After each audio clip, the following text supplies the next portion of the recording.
I want to break down the importance of men's mental health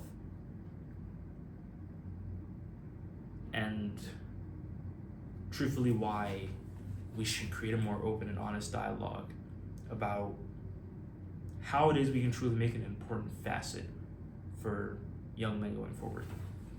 But for anyone who doesn't know, my name is Danny. I make videos about things I'm interested in, and today I'm talking about men's mental health. I'm going to talk about how it's been relevant within wider online culture as of recent, how it's affected me, how it can affect you, and most importantly, what we can do to change the discussion around men's mental health as a whole. So I think the topic itself is pretty self-explanatory. It's the mental health of men, and I'm specifically going to focus on young men, typically just because that's what I happen to know best and the most well. So I think a good place to start would be with, as of recent, the discussions around men's mental health.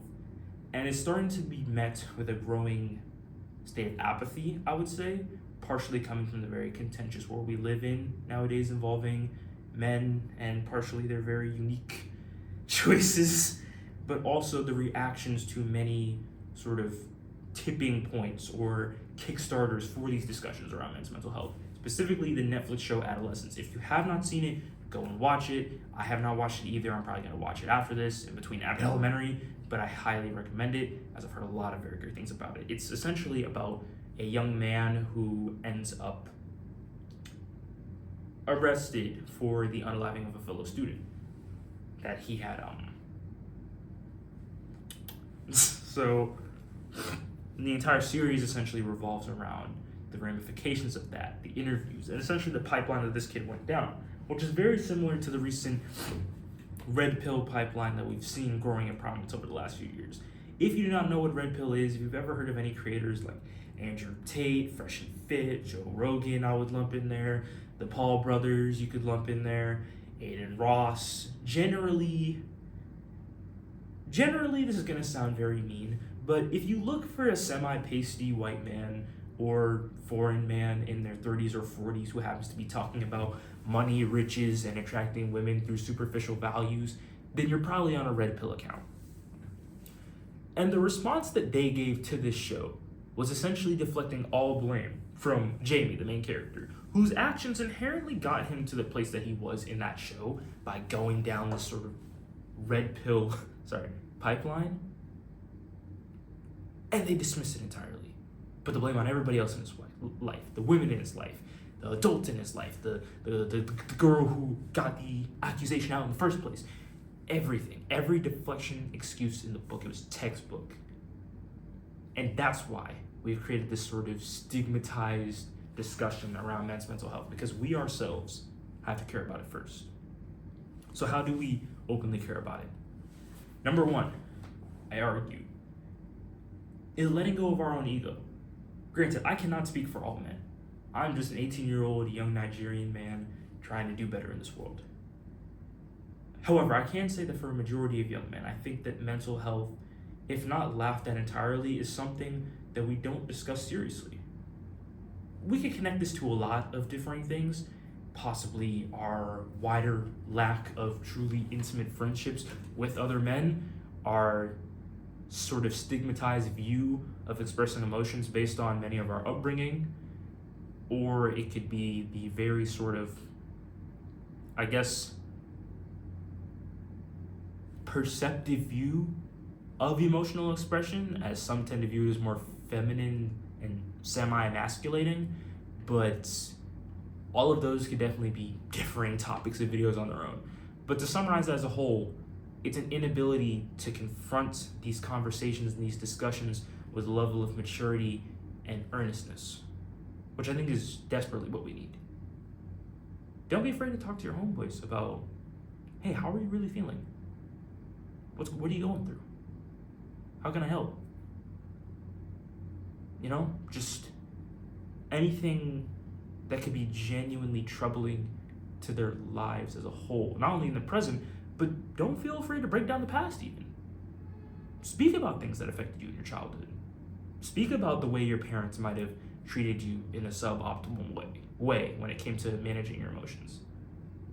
Speak about people you've met or teachers you had or things you've been through that led you to dull your emotions bit by bit to the point where you probably can't even cry anymore. Don't be afraid to speak about it.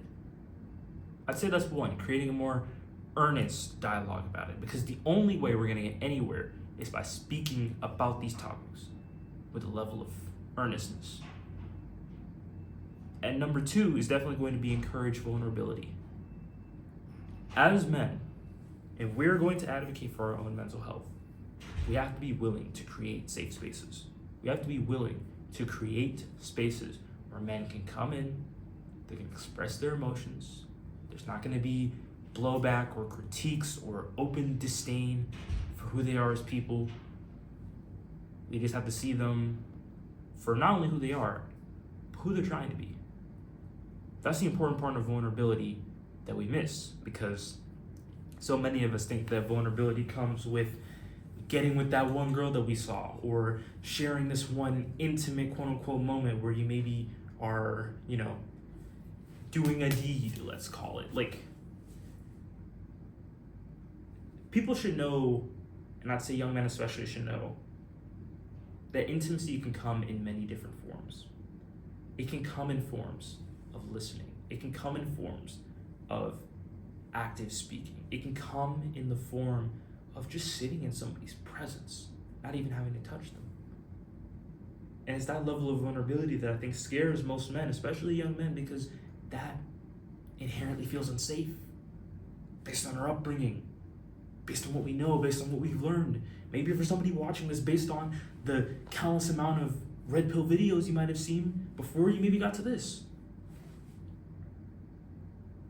And you should know that those levels of intimacy, that while they are scary, it's good for you to know. You will be okay.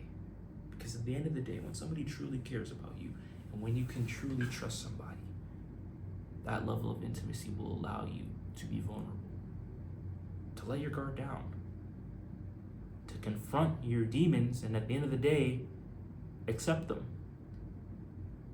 Accept them for the parts that make you you. Because we all need a vulnerable side. There's only so much we can truck through endlessly without our emotions coming out in some way.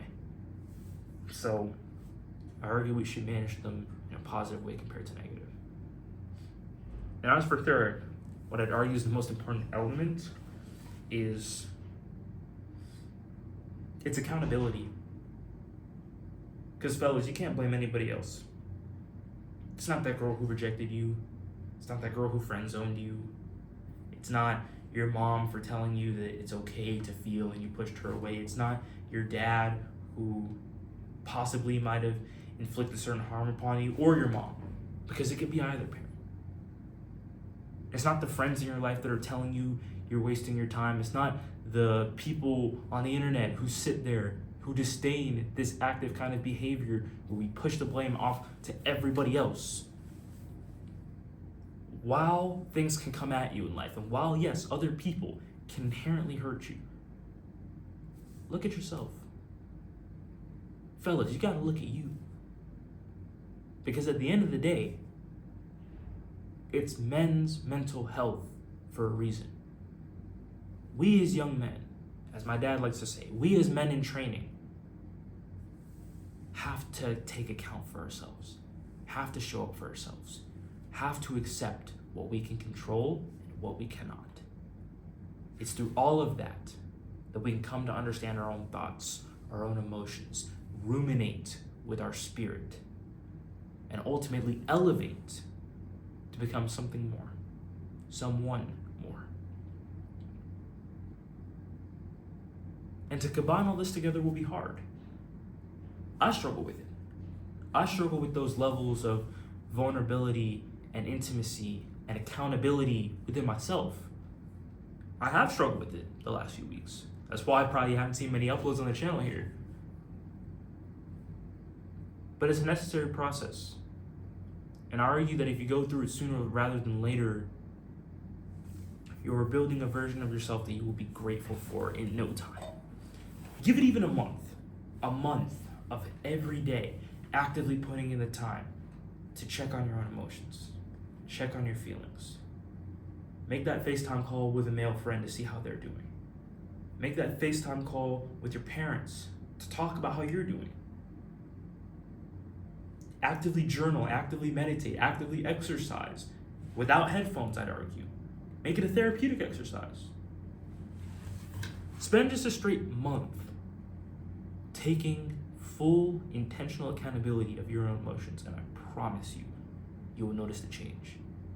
Your spirit's gonna feel lighter. You're gonna feel stronger. And most importantly, you're gonna accept who you are more easily. As that's the biggest part about men's mental health that causes this sort of divide, that we're running from ourselves. We are. We're running from who we are because we want to chase this unattainable God-like status of who we think we as men should aspire to be. When in reality, we're just human beings. And under the great Lord's will,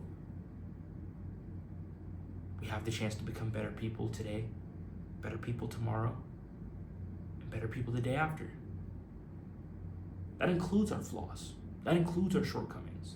That includes our sins. That includes what we've failed ourselves on. That includes the times that we've gone back on our own word, on His word. It includes all of that. It encompasses all of that. And the sooner you can accept it, the more at peace you will be. I'm working on this journey right alongside you guys. That's why I'm saying it. Because I'm not only saying it to hold you guys accountable, but hold myself accountable. Because in order for us to build a better conversation around men's mental health, it takes all of us. So whoever this happens to reach, whoever happens to see this, I hope it resonates, because it is up to us, and through us, we can show everybody what it means to be passionate and to truly advocate for men's mental health. So that is it for me. I hope you've all enjoyed. I hope you've taken something away from this. And if you're watching this, I love you.